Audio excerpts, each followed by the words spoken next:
this video, we will discuss the Homepage Analytic Icons. The homepage of your Aqua Alert app shows you the following analytics. The salt remaining info tells you how much salt you have remaining in your brine tank expressed as a percentage. The gallon icon will tell you how much capacity is remaining before the softener will need to regenerate.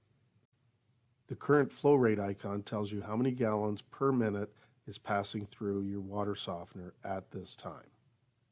Peak flow rate icon tells you the most gallons per minute that your water softener has softened. The date icon tells you when your softener last regenerated. And the number of days icon tells you the estimated days before your softener is planned to regenerate again.